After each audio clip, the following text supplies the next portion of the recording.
10 अप्रैल सन 1912 RMS Titanic अपनी पहली यात्रा पर निकलता है। एक ऐसा जहाज जिसके बारे में कहा जाता था कि ये कभी डूब नहीं सकता। यह अपने ज़माने का सबसे बड़ा और लग्जूरियस जहाज था, जिसकी लंबाई 269 मीटर और ऊंचाई 53 मीटर थी। इस जहाज के अंदर ऐसी लग्जरीज का इस्तेमाल किया गया था जो उस जमाने के 5 स्टार होटल्स को भी पीछे छोड़ दे। इस जहाज को बनाने वाली British company white star line थी।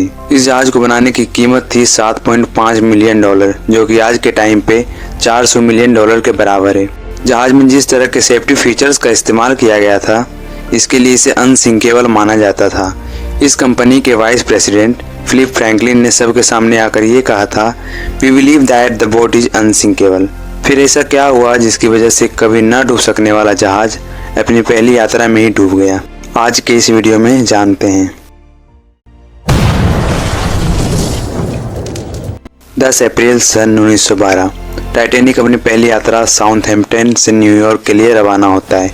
इस इवेंट को देखने के लिए करीब 1 लाख लोग आते हैं। जहाज के कप्तान एडवर्ड स्मिथ और उनके क्रू मेंबर्स के साथ जहाज पर कुल 2200 के करीब लोग होते हैं। अपनी यात्रा के दूसरे ही दिन टाइटैनिक को आइस वार्निंग्स मिलने लगती है। जिस अटलांटिक महासागर से होकर टाइटैनिक न्यूयॉर्क की ओर जा रहा है, उसमें बहुत सारे आइसबर्ग, बर्फ की चट्टानें मौजूद हैं। 2 दिन बाद 14 अप्रैल को टाइटैनिक को 6 और आइसबर्ग की वार्निंग्स मिलती है, पर टाइटैनिक के कप्तान एडवर्ड स्मिथ इन वार्निंग्स को इग्नोर कर देते हैं और जहाज की स्पीड कम नहीं करते। उस रात टाइटैनिक अपनी मैक्सिमम स्पीड 23 नॉट्स यानी 43 किलोमीटर पर आवर की स्पीड से चल रही थी। व्हाइट स्टार लाइन के चेयरमैन ब्रूस स्मे वो नहीं चाहते थे कि जहाज की स्पीड कम हो, जिससे टाइटैनिक अपनी यात्रा 6 दिन में ही पूरी कर ले और एक नया रिकॉर्ड बने।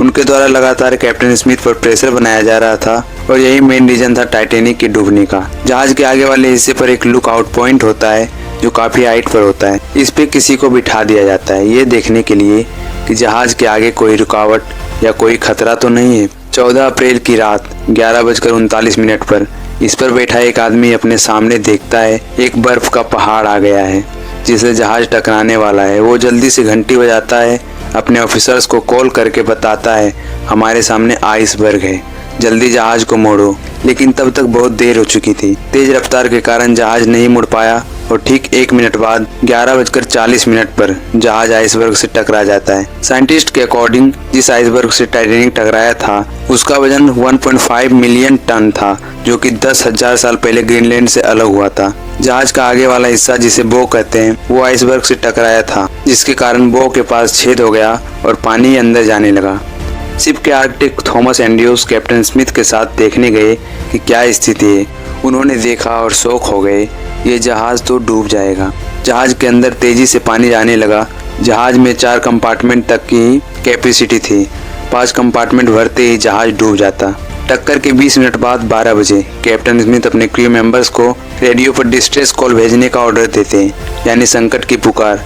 जो जहाज आसपास होंगे वो हमारी मदद के लिए आएंगे। शिप के ऑपरेटर जॉर्ज फिलिप्स लगातार सिग्नल भेजते रहे, पर सिर्फ एक ही जहाज को सिग्नल मिला, आरएमएस कारपेथिया, जो टाइटैनिक पर मौजूद लोगों को बचाने के लिए निकल पड़ा।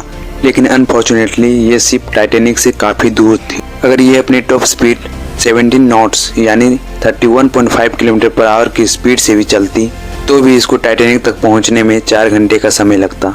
अब कैप्टन स्मिथ के पास एक ही ऑप्शन बचा था, लाइफ बोट्स।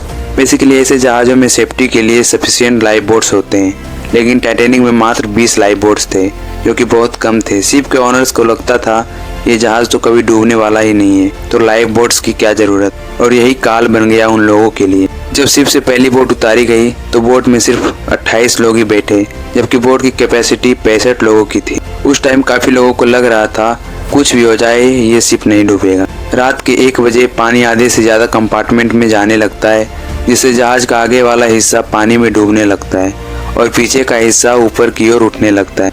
जब शिप से लास्ट बोट उतारी गई तब भी जहाज पर 1500 से ज्यादा लोग मौजूद थे और 15 अप्रैल की सुबह 2:20 पर जहाज 2 हिस्सों में टूट जाता है और कभी ना डूबने वाला जहाज अपनी पहली यात्रा में ही डूब जाता है। आरएमएस कारपेथिया जो टाइटैनिक को बचाने आ रहा था वो सुबह 3:30 पर पहुंचता है, लगभग 1 घंटे लेट। तब तक काफी देर हो चुकी थी। उसने लाइफ बोट्स में मौजूद 705 लोगों को तो बचा लिया, लेकिन टाइटैनिक पर मौजूद करीब 1517 लोग जहाज के साथ ही डूब गए और जिन लोगों को तैरना आता था वो -2 डिग्री टेम्परेचर पर ठंड की वजह से मारे गए। और ऐसे हो जाता है टाइटैनिक की पहली और आखिरी यात्रा का अंत। सो गाइज, आज की इस वीडियो में मैंने आपको टाइटैनिक के बारे में सारी बातें बताई। अगर वीडियो अच्छी लगी हो तो वीडियो को एक लाइक ज़रूर कर देना, जिससे मुझे मोटिवेशन मिलेगी और भी अच्छी और इन्फॉर्मेटिव वीडियोस बनाने की। और चैनल को सब्सक्राइब करके बेल आइकन को प्रेस जरूर कर लेना, जिससे अगली वीडियो की नोटिफिकेशन आपको मिलती रहे। साथ ही टाइटैनिक के बारे में आपकी क्या राय है कमेंट में ज़रूर लिखना। मैं मिलता हूँ आपको नेक्स्ट वीडियो में, तब तक के लिए बाय, थैंक यू।